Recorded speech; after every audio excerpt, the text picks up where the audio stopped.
Nous prions que la miséricorde de Dieu va travailler sur ces leaders dénominationnels pour qu'ils au moins écoutent nos cassettes, écoutent tout ce que nous disons et eux-mêmes comparer. Peut-être l'Esprit de Dieu viendra sur eux. Tous ces leaders, leurs yeux sont fermés, leurs pensées fermées. Et ils ont fermé aussi les yeux et la pensée de leurs membres pour écouter rien à l'extérieur de leur église. Il y a d'autres qui ne veulent rien écouter. Oh Dieu, ceux qui veulent écouter, qu'ils écoutent, donne-leur la grâce d'accepter le message qui vient de toi. Si réellement ce message vient de toi, pour que leurs yeux s'ouvrent et que leur porte du ciel leur soit ouverte. Maintenant, je vous ai parlé de siège satanique.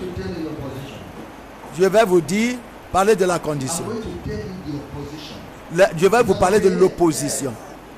Vous êtes prêts? L'opposition. On va voir. Deuxième roi. Deuxième roi 7. Chapitre 7, verset 3. On va lire. Il y avait à l'entrée de la porte 4 lépreux qui se dirent l'un à l'autre: quoi, restons-nous ici jusqu'à ce que nous mourions? Si nous songeons à rentrer dans la ville, la famine est dans la ville et nous y mourrons. Et si nous restons ici, nous mourrons également. Alors, allons nous jeter dans le camp des Syriens. S'ils nous laissent vivre, nous vivrons. Et s'ils nous font mourir, nous mourrons. Il partit donc au crépuscule pour se rendre au camp des Syriens. Et lorsqu'ils furent arrivés à l'entrée du camp du Syrien, voici, il n'y avait personne. Le siège dénominationnel est très pesant sur l'Église. Ces 4 lépreux, la mort est déjà les fait, comment faire face à eux à cause du siège. Si nous sommes assis ici et que nous craignons à cause de ce siège posé par l'armée syrienne, nous allons mourir. Les lépreux ont imaginé. Si nous continuons, alors dans la cité, ils sont de nos gens, ils sont de notre, comment l'église de nos pères, et nous continuons comme ça, nous allons mourir aussi. Ils sont déjà morts là-bas même. Nous continuons dans cette chose traditionnelle, nous allons mourir. Ils sont déjà morts là-bas. Pourquoi vous asseyez là-bas sans changement de vie jusqu'à ce que l'enlèvement vienne vous enlever? Comment? Vienne et vous allez rater. Parce qu'il y a les professeurs, vos dirigeants sont des professeurs de théologie. Parce que votre église est la première église. Votre église est la sainte église. Tous êtes sous siège satanique. Parce que votre église est une église prospère. Oh, c'est sous siège. Et vous êtes assis là-bas. Vous n'avez pas de changement de vie. Le pasteur n'a pas de changement de vie. Toute chose est mauvaise là-bas. Et vous restez là-bas. Vous allez mourir et aller à l'enfer. Ce lieu, ce siège-là, Satan techniquement a placé du siège contre vous pour que vous ne quittez pas. Il vous a donné toutes choses là-bas et vous êtes... Votre vie est commode là-bas, mais il n'y a pas de changement de vie. Il n'y a pas de transformation de vie. Si les lépreux ont dit que si nous allons asseoir et respecter le siège là, nous allons mourir. Votre place sera prise par d'autres personnes. Et ces 4 lépreux, ils se sont encouragés. Ils ont dit à eux-mêmes: non, nous n'allons pas continuer ici comme ça, dans la faim, dans la famine. Nous allons aller jusqu'à chez les Syriens pour les demander à manger. S'ils nous tuent, qu'ils nous tuent. nous allons aller. Si nous tuent, qui nous tue? Déjà, nous sommes morts déjà. Depuis le temps de Jean-Baptiste, le royaume de Dieu est violent et ce sont les violents qui s'en emparent. Si tu dis que je ne veux pas qu'aucune personne soit offensée et que tu ne veux pas piétiner aucune personne, tu resteras là-bas. Tu n'as pas de place dans le salut du Seigneur. C'est la violence, les gens violents qui s'en emparent. Le royaume de Dieu est forcé depuis le temps de Jean-Baptiste. Si tu prends cette crainte, la crainte que tu as à cet homme, un homme humain, tu as pour ton église, la crainte que tu as pour tes parents, que tu as pour ton mari ou pour ta femme. Et mon mari m'a dit, je dois aller à catholique, je dois aller à ces églises, à ces églises. Alors, tu sais qu'il n'y a pas la vérité là-bas. C'est l'idolâtrie partout. Tu vas mourir. Tu as la crainte à qui? Vous devez prendre le risque.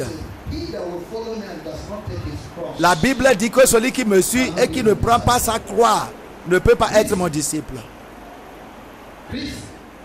Le risque. La grâce vous attend. Ceux qui vont risquer leur vie. La grâce vous attend au point du risque. Voyons ces 4 lépreux. Verset 5. Il est parti donc au crépuscule pour se rendre au camp des Syriens. Et lorsqu'ils furent arrivés à l'entrée du camp, ces Syriens, des Syriens, voici, il n'y avait personne. Gloire à Dieu, la grâce, la grâce. Il n'y a pas de Syriens, mais il y a la nourriture là-bas. Que tout le monde dit qu'il a de la nourriture là-bas. La nourriture est suffisante ici. Mais on redoute ici. Où sont les soldats syriens? Où est le siège? Verset 6. Le Seigneur avait fait entendre dans le camp des Syriens un bruit de chars et un bruit de chevaux, le bruit d'une grande armée, et ils s'étaient dit l'un à l'autre, voici le roi d'Israël a pris à sa sorte contre nous les rois des Hétiens et les rois des Égyptiens pour venir nous attaquer. Et ils se levèrent et prirent la fuite au crépuscule, abandonnant leurs tentes, leurs chevaux et leurs ânes, le camp tel qu'il était, et ils s'enfuirent pour sauver leur vie. Les lépreux étant arrivés à l'entrée du camp pénétrèrent dans une tente, mangèrent et burent, et en apportèrent de l'argent et de l'or et des vêtements qu'ils allèrent cacher. Ils revinrent, pénétrèrent dans une autre tente et en apportèrent les objets qu'ils allaient cacher. Alléluia. Les églises dénominationnelles sont sous siège, mais il y a d'abondantes provisions. Les églises dénominationnelles sont dans la sécheresse, dans le déprisement de l'esprit, mais le Dieu du ciel a pourvu d'abondantes provisions quelque part qu'ils ne connaissent pas.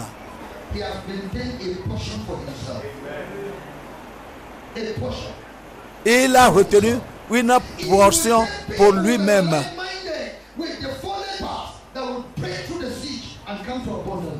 Et il a préparé ces lépreux pour qu'ils pénètrent le siège et délivrent le peuple. Vous devez risquer votre vie et rompre le siège. Avant d'aller au ciel, vous devez casser les barrières dénominationnelles. Ils sont là-bas et ils cherchent quoi? Ils cherchent quoi? Le Seigneur a dit que moi j'ai préparé un autre lieu pour vous. C'est seulement à un seul lieu qu'il y a un vent. Tout le monde, on vend de provisions. Tout le monde qui a besoin va dans ce lieu-là. Ce n'est pas comme ça? Et il attend. Dit à Moïse d'amener toutes ces choses-là, la provision dans notre camp, parce que nous ne pouvons pas nous lever. Si les lépreux ont dit ça, ils vont mourir là-bas. Si vous ne faites rien concernant cette puissance dénominationnelle, vous ne vous opposez pas, vous allez aller au ciel, aller à l'enfer. Je vous dis la vérité.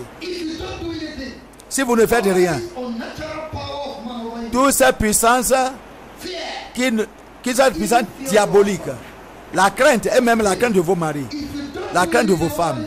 Si vous ne faites rien pour la crainte, ça concerne la crainte de l'homme, et vous ne faites rien, vous ne risquez pas votre vie, vous allez aller en enfer.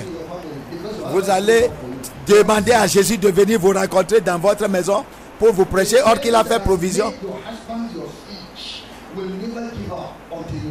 Le diable qui a fait ton mari un siège sur toi ne va pas ne va pas se ralentir jusqu'à ce que tu perdes, c'est-à-dire perds ta vie.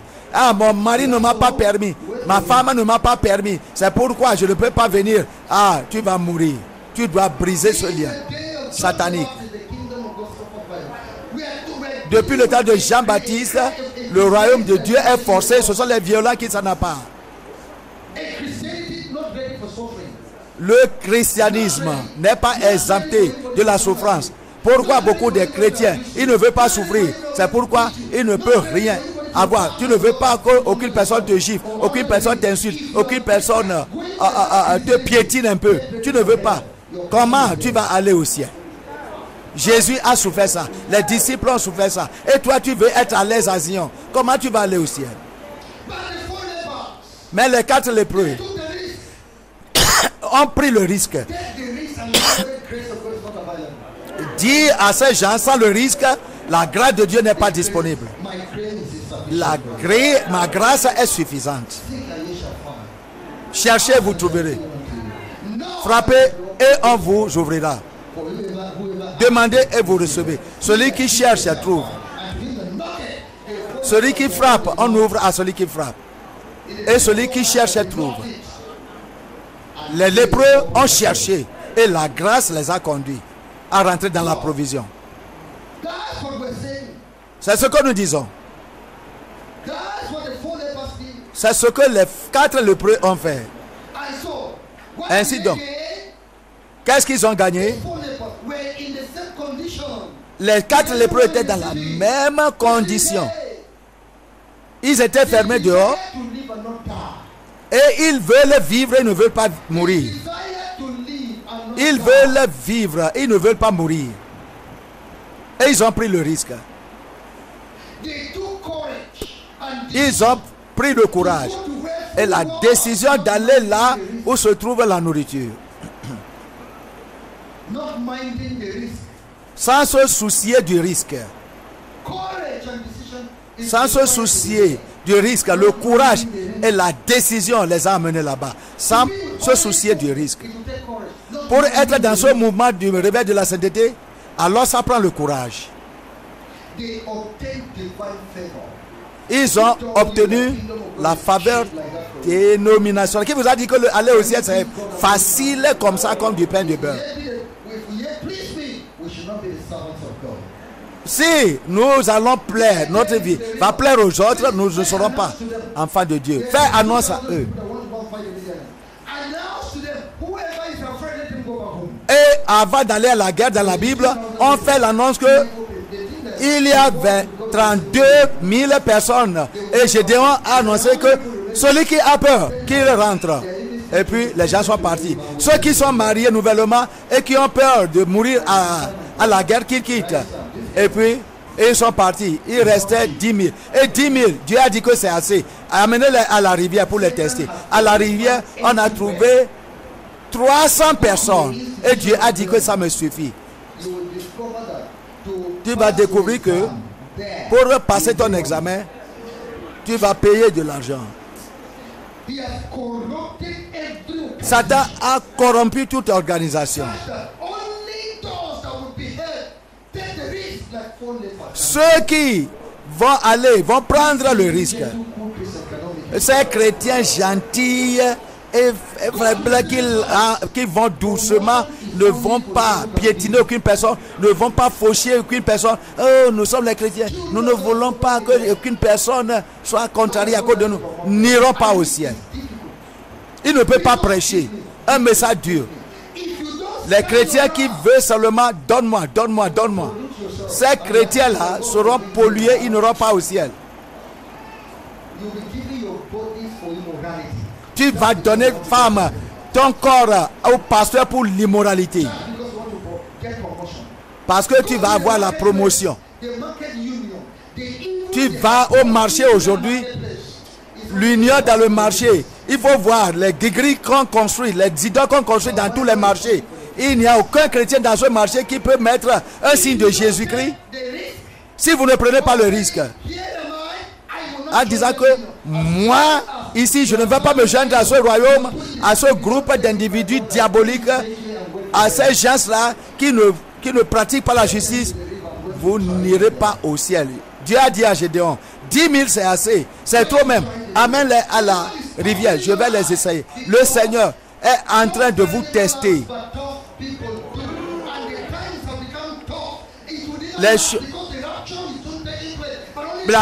Pourquoi les choses deviennent dures pour les chrétiens? Parce que Jésus arrive bientôt. Jésus a permis cette dureté des choses, la sécheresse, la famine, le manque de mariage, tout cela. Jésus a permis ça parce qu'il vient bientôt pour voir les chrétiens qui peuvent gagner le ciel. Ces 4 chrétiens, ces 4 lépreux ont découvert d'abondance. Le Dieu du ciel a fait provision pour eux à cause de leur foi. À cause, le Dieu des miracles a travaillé en leur faveur. Si tu prends le pas de la foi, le pas du risque, alors le miracle va te suivre.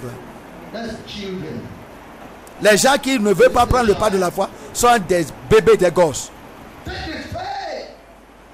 Fais le pas de la foi.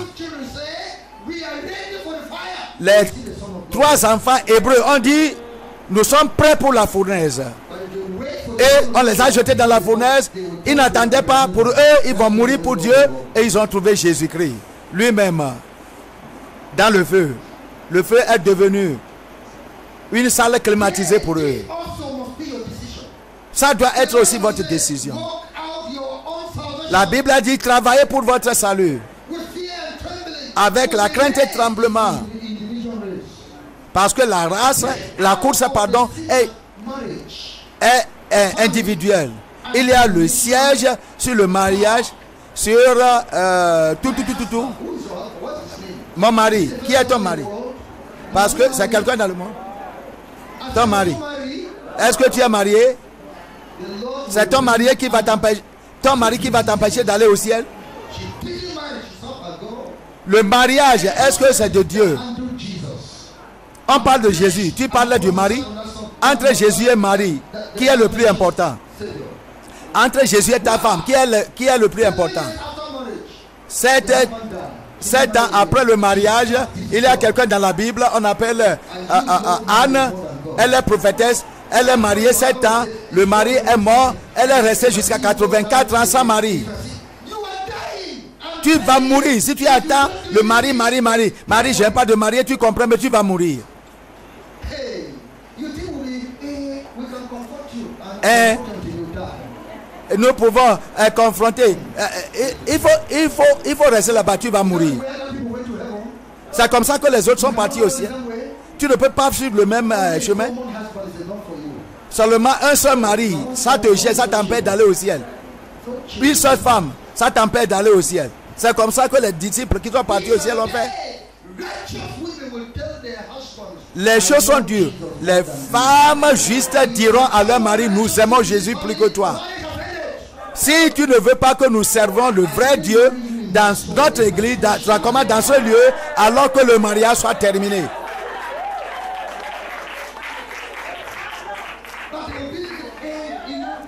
Parce que ton mari ne t'a pas créé, c'est Jésus qui t'a créé. Et Jésus a la puissance sur toi plus que ton mari. Ton âme est précieuse. Pourquoi? Plus que l'âme de ton mari s'il ne veut pas aller avec toi. Pourquoi tu vas perdre cette âme-là à cause d'un mari, à cause d'une femme, à cause d'un travail, à cause d'un pasteur? Chaque fois si tu écoutes la parole de Dieu, tu dis que oh Seigneur, pardonne-moi, je vais changer, mais tu ne changes pas. Il n'y a pas de provision là-bas pour que tu changes. C'est toi qui causes Nebuchadnezzar pour ne pas voir le Fils de Dieu vivant dans le feu avec les 3 enfants hébreux. C'est ce que nous disons.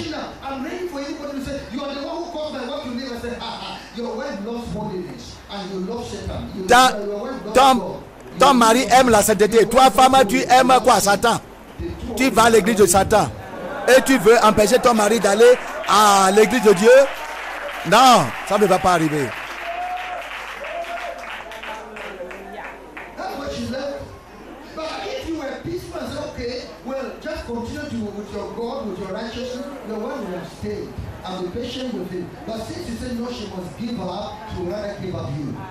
Alors, si tu dis à ta femme, alors reste là-bas et il faut continuer comme ça, alors elle ne sera pas changée. Dis la vérité à elle. Amen. Si tu dis oh, tu cries mais tu ne fais pas la chose, c'est à toi-même. Les gens commencent à rire. Je vous dis la vérité. Les mêmes choses s'appliquent à votre bureau. Tu prends le mensonge. Où viens-tu? Je suis parti quelque part. Mais tu viens de l'église. Ah, tu viens de l'église.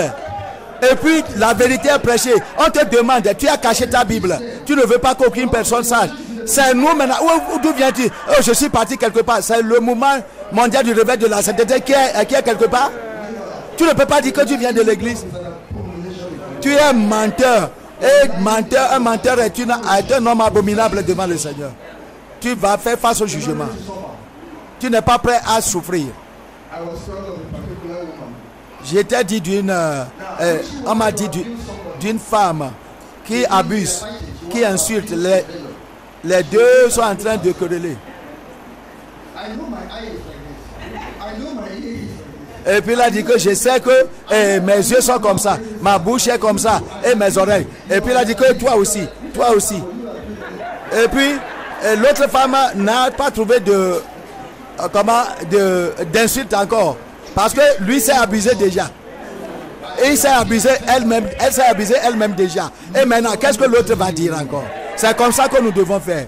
Pour que les ennemis ne trouvent pas quelque chose sur nous. Comment de honter sur nous. Dieu voit une seule église, le corps du Christ. Ces dons et ces appels sont pour édifier la seule église de Christ et non pas les églises dénominationnelles. Quoi qu'en soit le don que Dieu a donné, le Dieu de prophétie, le don de la guérison, le don de discernement d'esprit, le don des prophéties, le don des apôtres, tout, c'est pour une seule église, reconnue par Dieu. Mais le ciel dénominationnel a mis de blocage pour que les gens ne s'associent pas, les chrétiens ne s'associent pas. Je vais vous désigner, je vais vous susciter un prédicateur selon mon cœur qui va vous perdre selon mon désir. Est-ce que ce prédicateur viendra d'une église dénominationnelle? Non. Mais tu empêches tes membres du réveil que Dieu cause dans le mouvement. Tu peux choisir tout ce que tu peux faire.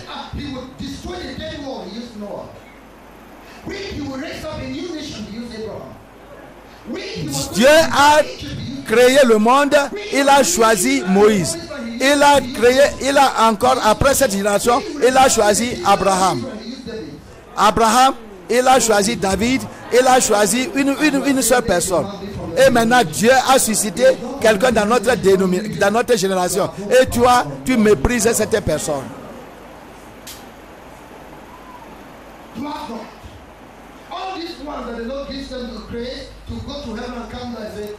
Tous ces gens-là, que Dieu les a donné la grâce pour aller au ciel et explorer l'enfer pour venir nous dire, on a dit que laissez nos églises. Nous ne croyons pas en ça. Le mouvement mondial du réveil de la sainteté est un ministère de Dieu, le corps du Christ, dans cette nouvelle dispensation pour réveiller la sainteté dans les églises de Christ, dans le monde entier.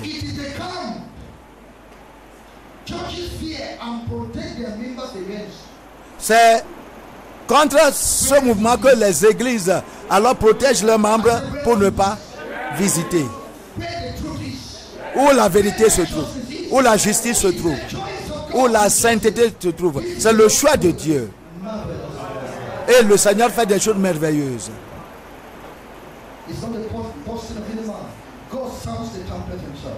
Dieu a sonné la trompette lui-même. Ce n'est pas nous qui sonnons la trompette. Une révélation cette année que je vais partager avec vous. Un jeune homme à l'état de Plateau, Nigeria.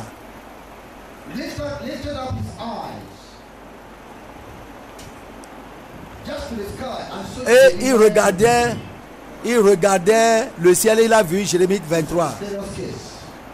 Un cas sérieux. Il ne pouvait pas prendre sa Bible.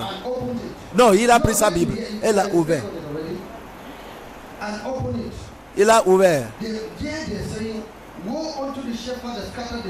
Malheur au pasteur qui comment faire fuir mes brebis. Et l'homme a dit que moi je ne suis pas un pasteur, mais je suis un homme au collège.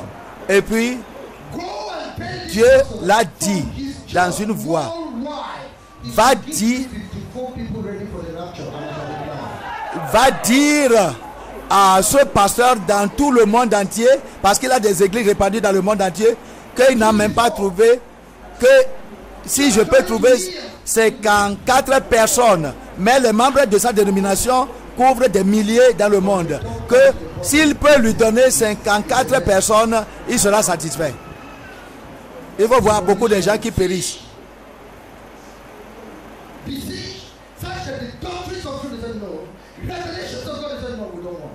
Et maintenant, c'est ça, ces pasteurs qui rejettent toutes les voies de Dieu pour convertir les membres dans leur église. Les membres vont périr sous le siège.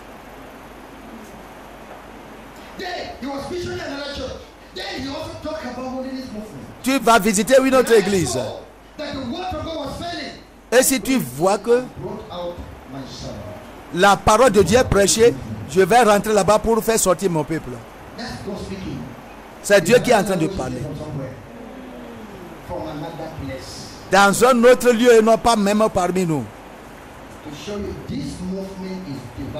Pour montrer que ce mouvement est divin. Ce mouvement est divin. C'est Dieu qui fait son travail et non pas l'homme. Et nous ne sommes pas prêts à promouvoir l'homme. Ni nous sommes prêts à se soumettre à l'homme pour rompre l'appel avec Dieu. Que Dieu protège son église. Et Jésus a réclamé déjà tout ça.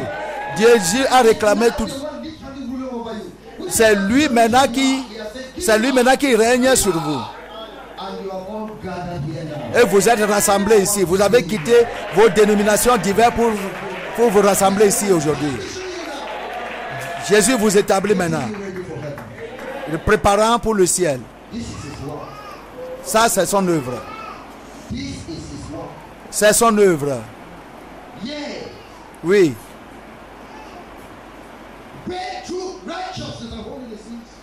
Oh, je trouve la justice, la vérité et la sainteté.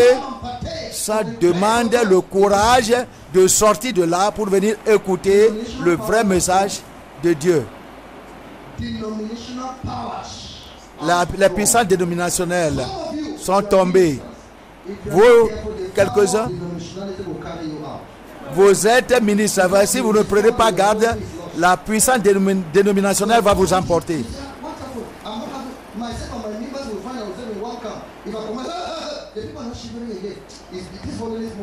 Ces dirigeants devaient venir, mais les gens ne vont pas les craindre. Si moi aussi je viens ici et que mes membres aussi viennent ici, ils ne vont pas me regarder comme un grand homme encore de Dieu encore. Non, je ne vais pas venir. Et puis c'est ce qu'ils sont en train de faire. À cause de la puissance dénominationnelle. Le badge dénominationnel.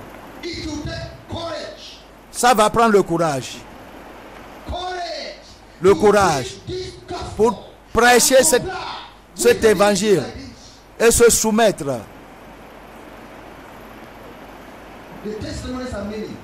Les témoignages sont nombreux. Ce n'est pas facile à un pasteur d'accepter ceci et d'aller prêcher dans son église. Vos membres vont fuir. Beaucoup de membres qui sont chez vous vont fuir.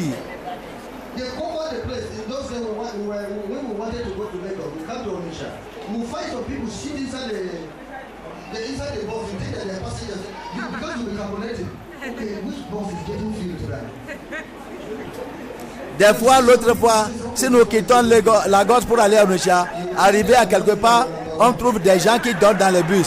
Et tu vas commencer à calculer quel bus maintenant tu vas prendre.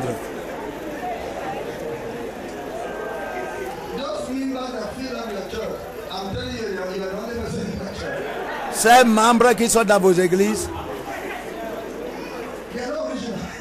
et qui dorment sont ceux qui sont dans cette église.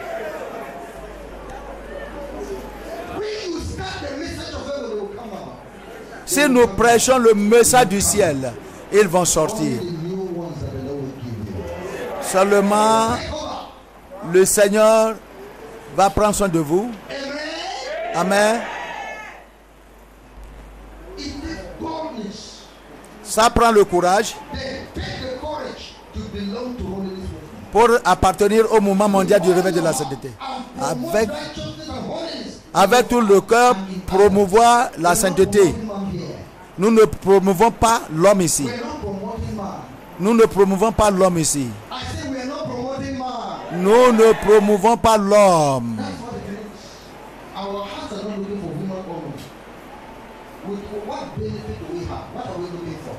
Qu'est-ce que nous cherchons? Est-ce que ce que nous allons manger, que nous allons vendre les membres de nos églises comme les gens font?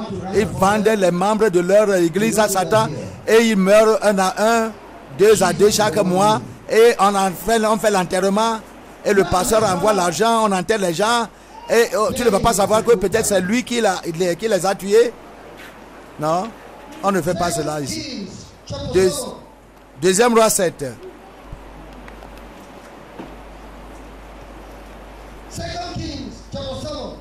Deuxième roi 7. Nous lisons du verset 9. Puis ils se dirent l'un à l'autre, nous n'agissons pas bien dans cette journée est une journée de bonne nouvelle. Si nous gardons le silence et si nous attendons jusqu'à la lumière du matin, le châtiment nous atteindra. Venez maintenant et allons informer la maison du roi. Ils partirent et ils appelèrent les gardes de la porte de la ville, auxquels il fit ce rapport. Nous sommes entrés dans le camp des Syriens et voici, il n'y a personne. On n'y entend aucune voix d'homme. Il n'y a que des chevaux attachés et des ânes attachés et des tentes comme elles étaient.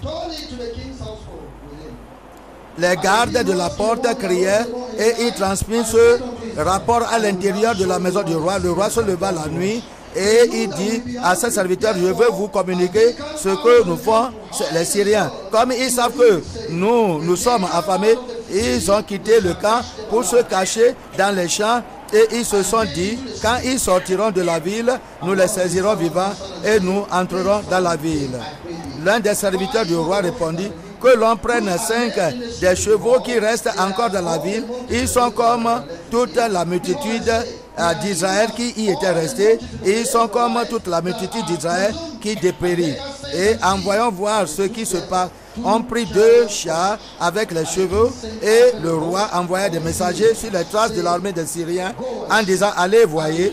Il allait verset 15 après eux jusqu'au Jourdain. Et voici toute la route était pleine de vêtements et d'objets des Syriens que les Syriens avaient jetés dans leur précipitation. Les messagers revinrent et le rapportèrent au roi.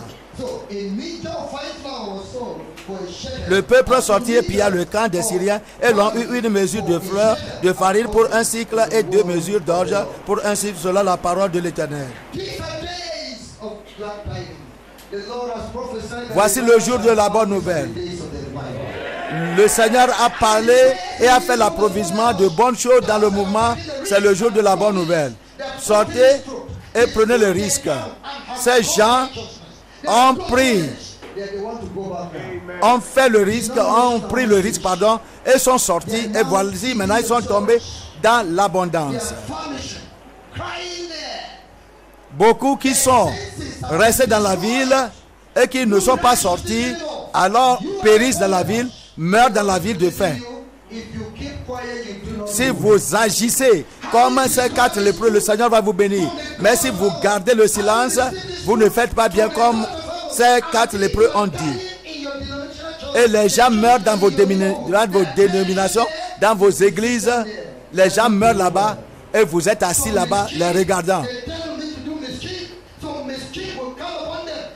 Un malheur leur arrivera. C'est pourquoi le Seigneur t'a amené ici.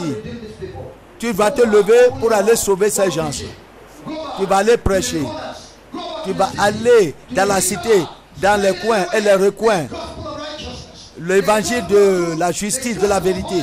Tu dois prêcher l'évangile de la sainteté. Tu vas montrer cela, par exemple, dans ta conduite, dans le marché, ou à l'école, dans tout endroit dont tu te trouveras.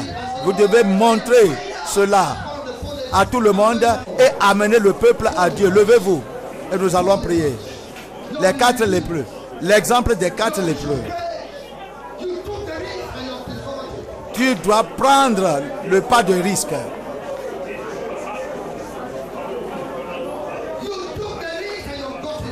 Tu dois faire le pas de risque. La grâce de Dieu va te trouver en cours de route.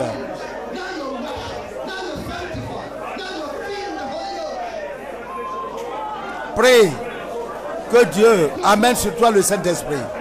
Amène sur toi la grâce. Amène sur toi le courage. Dieu est ici. Il va le faire pour toi.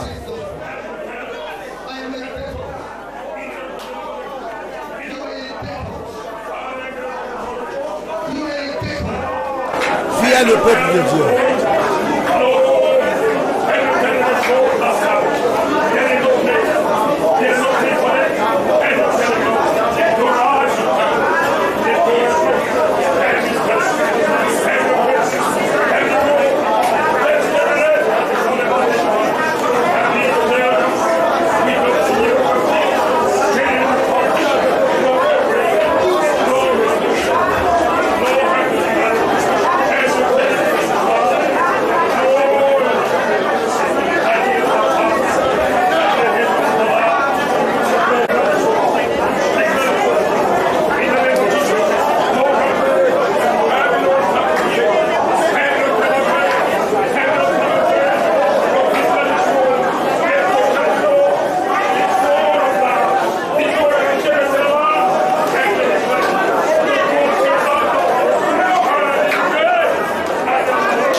Jesus' name.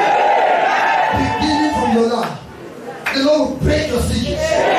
All these fearful spirits towards your husband, the Lord will cast them out. All those fearful spirits towards your pastors and churches, the Lord will destroy them. And there shall be boldness in your heart. He will fill you with the Holy Ghost, and you will be an instrument in His hand to go and set free the denomination, to go and bring the light of God into the denomination. Raise up your hands and pray for Him. Almighty Father, by the authority of Jesus, I liberate everybody here from denominational sin, from marital sin, from family sin, whatever they're thinking, I break it today.